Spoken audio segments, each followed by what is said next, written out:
오늘 우리에게 주신 하나님의 말씀은 누가복음에 있는 말씀입니다. 누가복음 5장 1절에서 11절까지의 말씀 함께 보시도록 하겠습니다. 누가복음 5장 1절에서 11절까지의 말씀입니다. 제가 가진 성경으로는 신약 성경 95페이지 정도에 있습니다. 네, 우리 앞에도 나와 있는데요. 한 절씩 교독하고요. 우리 마지막 11절은 같이 읽도록 하겠습니다. 제가 먼저 읽습니다. 무리가 몰려와서 하나님의 말씀을 들을새 예수는 게네사렛 호숫가에 서서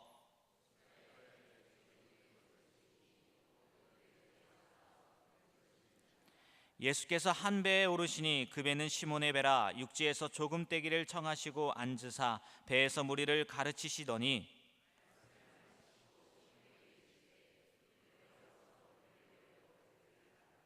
시몬이 대답하여 이르되 선생님 우리들이 밤이 새도록 수고하였으되 잡은 것이 없지만은 말씀에 의지하여 내가 그물을 내리리이다 하고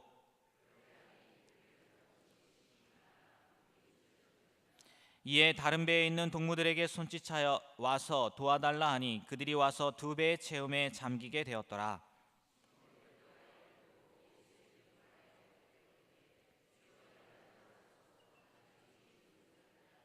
이는 자기 및 자기와 함께 있는 모든 사람이 고기 잡힌 것으로 말미암아 놀라고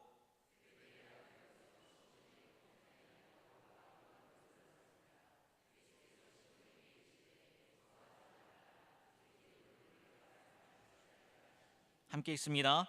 그들이 배들을 육지에 대고 모든 것을 버려두고 예수를 따르니라. 아멘. 담임 목사님 나오셔서 더 큰 사명으로 사명의 재발견이라는 제목으로 말씀 전해 주시겠습니다.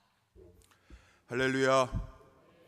오늘부터 한 주간 특심한 마음 가지고 여리고 점령 특별 새벽기도의 새벽을 깨우려고 우리가 이렇게 모였는데 특심한 마음으로 하나님 앞에 기도하는 가운데 우리의 삶의 여리고가 무너지고 하나님 다시 우리를 새롭게 하시고 사용하시는 큰 은혜가 우리 사랑하는 성도님들의 삶 속에 임하시기를 주님의 이름으로 축복합니다. 어르신들이 하는 말들 속에 거름 메고 장에 간다라고 하는 말, 요즘에는 할머니 할아버지랑 같이 잘 안 사니까 그런 얘기들을 많이 못 듣는데 저희 자랄 때에도 대가족이라고 그랬어요. 핵가족이라고 안 그러고 대가족이라고 그래서 할아버지, 할머니, 어머니, 아버지, 자녀들 3대가 사는 가정들이 참 많았습니다.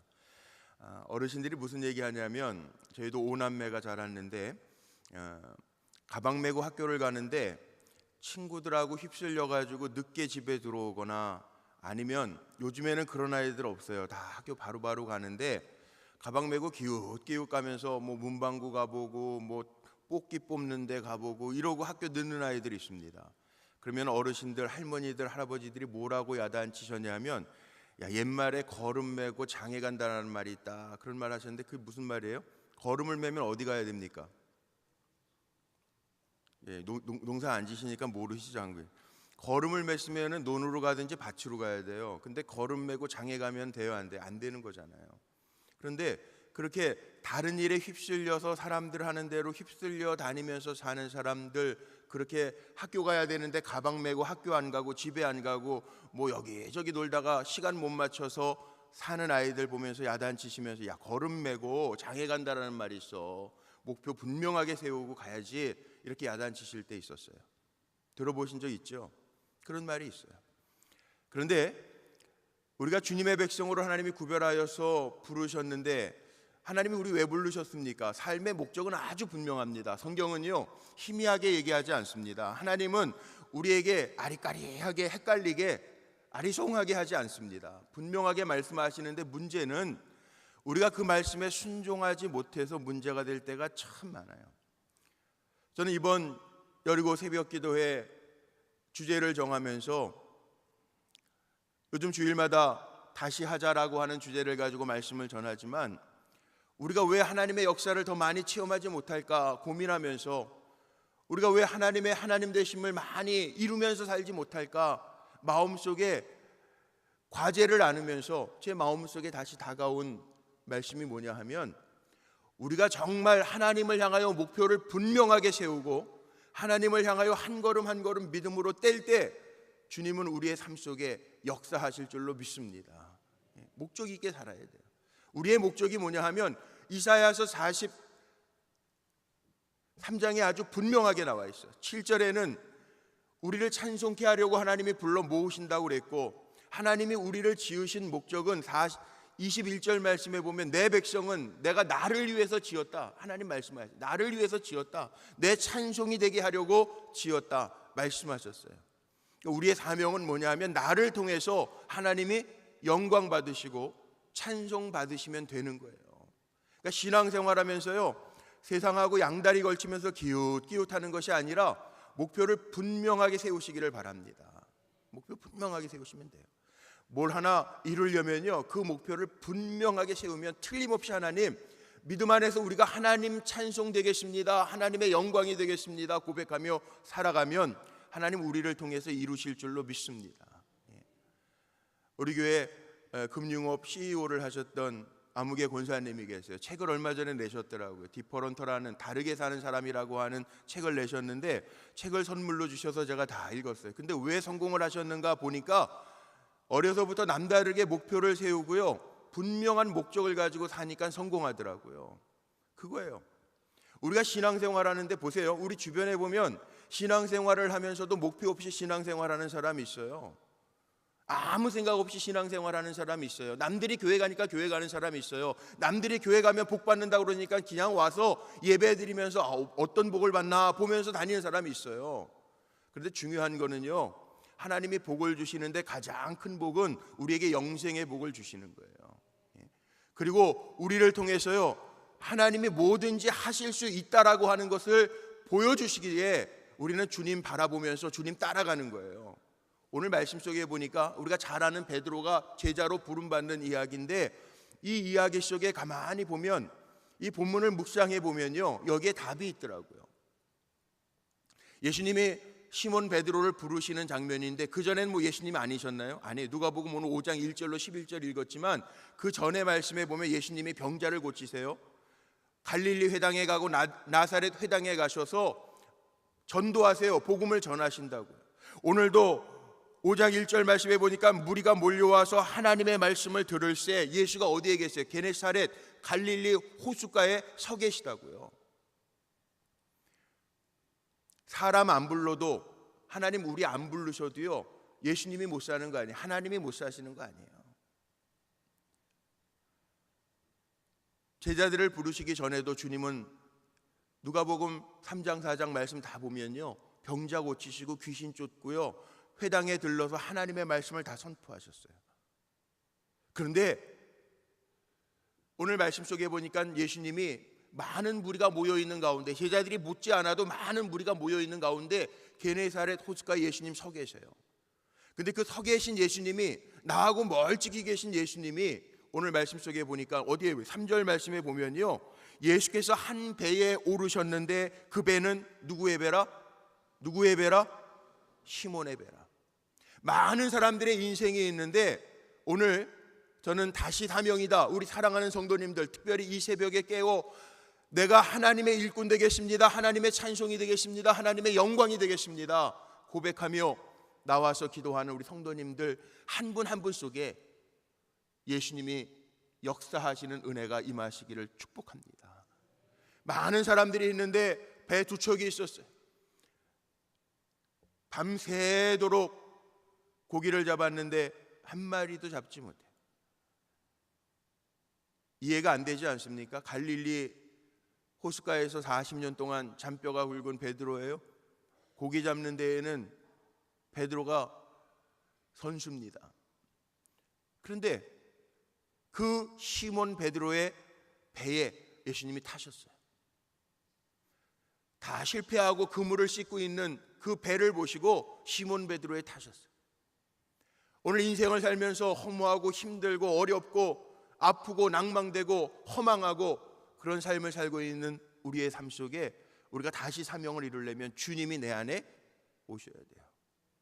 게네사렛 호숫가에 서 계신 예수님이 베드로의 배에 오르셨다고요. 남에게 듣던 예수님이 아니라 내 삶 속에 들어와 나와 함께 하시는 주님을 다시 한번. 그래서 제가 부흥회 끝나자마자 특별 새벽 기도회를 한 이유가요, 우리 부흥회 지나고 나서 마음이 좀 뜨거워졌잖아요. 다시 하나님이 주님을 바라볼 수 있도록 우리의 마음을 여셨잖아요. 마음 여신 거로 끝나는 것이 아니라 이제 이걸 기점으로 해서 다시금 주님을 모시고 내가 해야 할 일이 뭔가를 생각하고 주님을 따라갈 수 있는 종들이 되시기를 주님의 이름으로 축복합니다. 주님이 내 삶 속에 오셔서 우리 주님과 함께하자. 주님 말씀하옵소서. 내가 순종하겠나이다. 오늘 말씀 속에요. 오늘 말씀 한번 보세요. 4절 한번 보시죠. 4절 한번 우리 같이 한번 크게 읽어볼까요? 시작. 말씀을 마치시고 시몬에게 이르시되 깊은 데로 가서 그물을 내려 고기를 잡으라. 자, 우리는 생각 없이 이렇게 예수님이 베드로에게 고기 한 마리도 못 잡았던 베드로에게 내 삶이 왜 이러지? 내가 여태까지 이런 적이 없는데 갸우뚱갸우뚱하는 베드로에게 찾아오셔서 베드로의 배에 오르시고 베드로에게 뭐라고 말씀하셨냐면 여기 4절에 나와 있는 것처럼 깊은 데 가서 그물을 내려 고기를 잡으라 그렇게 예수님 말씀하셨나 보다 그렇게 얘기하는데 이게 상식에 안 맞는 얘기예요. 고기를 잡는 어부들에게는 상식이 안 맞. 왜? 저는 낚시를 좋아하지 않아요. 낚시를 해본 적이 어렸을 때 아버지하고 휴가 가가지고 거제도에서 밤 낚시를 한번 가본 적은 있어요. 배 타고 나가가지고. 근데 고기는요, 제가 낚시를 잘 모르지만 낮에 낚시하는 것보다 밤 낚시라고 그래. 밤 낚시라고 그래. 낚시 좋아하시는 분들은 밤에 가시더라고요. 밤새 가지고 새벽에 들어오시더라고 고기 잡아서. 또 동해에서 목회할 때 보니까 고깃배들이 나가면 밤에 나갔다가 새벽에 다 들어오더라고요. 근데 고기는 언제 잡는 거냐 하면 물고기 잡는 거는 밤에 가야 잡는 거예요. 환하게 해 뜨면 물이 다 비치니까 고기들이 깊은 데 가서 못 잡아요. 그런데 이 갈릴리 호수에서 고기 잡는 법은 밤에 나가서 잡아서 지금 여기에 아침에 들어와서 그물을 씻어요. 헛수고 했다고 그물 씻고 있는 거예요. 그런데 예수님이 베드로에게 뭐라 그러냐면 해 다 떴는데 깊은 데 가서 그물을 내려라. 깊은 데 가면 안 잡히는 거예요. 물고기는 너무 깊은 데 가면은 그건 뭐 무슨 원양어선이나 그 큰 고기 잡으려고 갈 때는 모르지만 갈릴리 호숫가에서는 깊은 데 가는 게 아니라 이끼들이 불들 떠 있고 바위들이 있는데 그래서 강가나 뭐 이런 데 가면 호숫가나 가면은 낚시를 어디서 합니까? 서가지고 하잖아요. 배 타고 나가서 안 하고 그 강둑 주변에서 하잖아요. 이게 고기에 잡는 상식이에요. 근데 예수님 뭐라고 그러시냐 하면 어부의 입장에서 보면 말도 안 되는 거죠. 해는 중천에 떠 있습니다. 깊은 데 가서 그물을 내리라고 합니다. 그런데 문제는 뭔지 아세요? 오늘 말씀 속에 보니까 6절 한번 보십시오. 6절이 어떻게 시작하나 보세요. 베드로가 토를 달지 않아요. 예수님이 말씀하셨는데 밤새도록 수고하였는데 잡은 것이 없지만 말도 안 되는 얘기인 것 같지만 5절에 보니까 내가 말씀에 의지하여 그물을 내리리이다 하고 그리고 6절에 뭐라고 그랬습니까? 6절 시작하는데 뭐라고 그랬어요? 그렇게 하니 고기 잡은 것이 너무 많아서 그물이 찢어졌대요. 내가 말씀에 의지하여 내리겠습니다. 경험으로는 자기가 여태까지 살아왔던 지식으로는 어부로서 40년 살았던 경험으로서는 맞지 않는 얘기 같은데 내가 말씀에 의지하여 그렇게 해보겠습니다. 그리고 순종하니까 어떻게 됐다고요? 그렇게 하니 말씀대로 순종하니 하나님이 하시더라.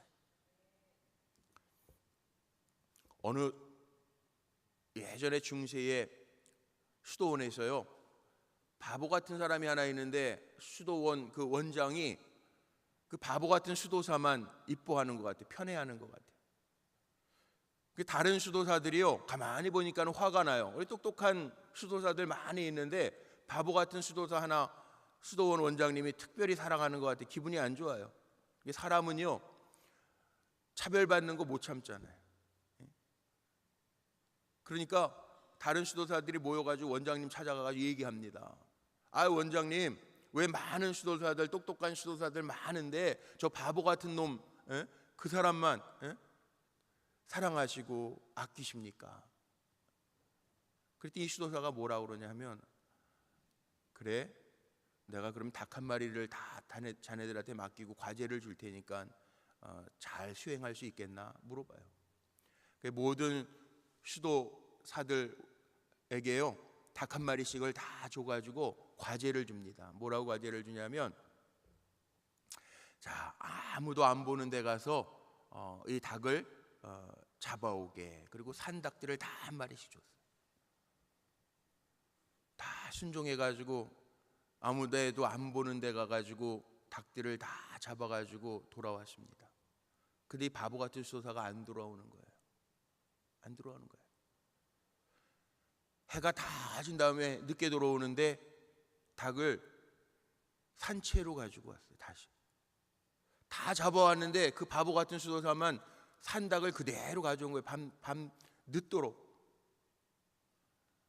수도원 원장이 물어봅니다. 자네만 지금 생닭을 그대로 가져왔는데 왜 닭 내가 말한 대로 아무도 안 보는 데 가서 잡아오라 그랬는데 잡아오지 않았나 물어보니까 이 바보 같은 수도사가 뭐라고 대답했는지 아세요? 아무리 찾아봐도 아무도 안 보는 으슥한 데가 없다는 거예요. 아니 여기 다 다른 사람들은 잡아왔는데 왜 자네는 못 잡았나? 왜 아무도 안 보는 데를 못 갔나 물어보니까 하나님이 보시고 있는데 어떻게 잡냐는 거예요. 그래서 수도원장이 이렇게 얘기합니다. 자네들 뭐가 다른지 알겠나? 뭐가 다른지 알겠나? 우리 살아가면서요, 사명이라고 하는 게 뭐냐 하면 우리가 하나님이 기뻐하시는 것, 하나님이 영광 받으시는 것, 거기에 내 목숨을 걸고 사는 거예요. 보세요. 오늘 말씀 속에 보니까 처음에 5장 1절에 예수님 어디 계셨냐면 갈릴리 게네사렛 호숫가 주변에 서 계셨어요. 그 주님이 어디로 오십니까? 베드로에게 오셨습니다. 나에게 오셨습니다. 나에게 말씀하십니다. 순종합니다. 그리고 하나님을 의식하면서 삽니다. 마지막 11절 말씀에 보니까요, 11절 한번 같이 소리내서 읽어볼까요? 시작. 그들이 배들을 육지에 대고 모든 것을 버려두고 예수를 따르니라. 어부들이 예수님을 보면 말도 안 되는 소리 하신 것 같은데 물고기가 그물이 찢어질 정도로 많은 물고기들을 잡아오면서 시몬 베드로와 여기 보면 요한도 야고보도 다 동업자래요. 10절 말씀해 보니까 세베대의 아들로서 시몬의 동업자인 야고보 요한도 놀랐습니다. 같이 동업하면서 어부로서 일하면서 이건 아닌 것 같았는데 주님이 말씀하셨을 때 6절 말씀에 나오는 것처럼 그렇게 하니, 그 말씀대로 순종하면서 하니 역사가 나타난 걸 본 거죠. 그러면 자기 어부들의 상식으로 볼 때 다른 거예요. 이분은 정말 하나님의 아들이구나. 물고기 떼도 몰아가실 수 있는 분이구나. 우리의 인간적인 상황이 이건 아닌 것 같은데도 해가 중천에 떴는데도 그 물고기마저도 주장하실 수 있는 분이구나 라고 깨달으니까 그 전에 보면 8절에 그렇게 고백하잖아요. 내가 죄인입니다. 나를 떠나소서. 내가 죄인입니다. 나는 당신의 말씀대로 행한 것뿐인데 이 우주 만물을 물고기까지도 움직이실 수 있는 분이 주님이십니다. 내가 주님 앞에는 아무것도 아닙니다. 난 죄인입니다. 그 고백하는 자기 모습을 깨닫고요. 그리고 마지막 11절 보니까 다 버리고 예수를 떠나니라 이렇게 돼 있어요. 사명은 뭐냐 하면요, 멀리 계신 주님으로 끝나는 것이 아니라 내 삶에 오셔서 말씀하실 때, 그 우주를 다스리시는 주님이 나에게 말씀하실 때 그렇게 할 수 있는 것, 나에게 말씀하실 때 그렇게 할 수 있는 게 사명이라고요. 그리고 때로는 주님이 명령하실 때에는 이게 평생 어부로 살았는데 다른 것 할 수 있는 게 없을 것 같은데 나를 따라라, 내가 너를 더 이상 이제 물고기 낚는 어부가 아니라 사람 낚는 어부가 되게 하시겠다고 말씀하셨을 때 모든 그물을, 배를 버려두고 주님을 따랐대요. 주님을 따르는 게 사명이라고요. 이번 한 주간 동안 아무개 장로님에게 역사하신 하나님, 목사님에게 역사하신 하나님, 아무개 권사님에게 역사하신 하나님이 그 하나님으로 남아있는 게 아니라 그 하나님이 내 삶에 오셔서 나에게 말씀하시고 내가 그 말씀에 순종할 때 주님이 역사하셔서 주님을 따르기로 새롭게 결단하고 이제 이전의 삶과 이후의 삶이 다른 믿음의 삶으로 승리하는 우리 성도님들 되시기를 주님의 이름으로 축복합니다. 다시 사명이에요. 저는 분명히 믿는 게 있어요. 하나님은요, 약속에 신실하신 하나님. 변하는 건 내가 변하는 거지 하나님이 변하시는 거 아니에요. 하나님 변하시는 거 아니에요. 내가 이루려고 하는 인간적인 목표를 세웠지 그게 하나님의 뜻하고 맞는지를 물어보지 않았잖아요. 기도하면서 하나님의 뜻이라면요, 뭐 이제 입시철도 있고 그런데 하나님의 뜻이라면요, 어느 대학을 가든지 하나님의 뜻이라면 그의 인생을 책임져 주시는 하나님이라면 그게 내가 세우는 목표의 대학에 못 가도요, 하나님의 뜻이라면 그 사람을 어떻게든 하나님 쓰시는 거예요. 그러니까 우리는 기도할 때요, 내가 원하는 게 하나님의 뜻하고 부합한지를 빨리 점검해야 돼요. 내 욕심이 아닌지, 내 인간적인 욕심이 아닌지, 내가 추구하고 기도하고 있는 기도의 제목이 하나님의 영광과 찬송하고 어떻게 맞는지, 이거 빨리 생각해야 돼요. 그래서 하나님이 나에게 말씀하실 때, 깨닫게 하실 때, 힘 주실 때, 그렇게 하니, 6절 말씀에 그렇게 하니, 하나님 나에게 말씀하실 때 내가 그렇게 하니, 하나님의 주시는 기적을 체험하는 성도들 되시기를 주님의 이름으로 축복합니다. 그게 사명이에요. 사명.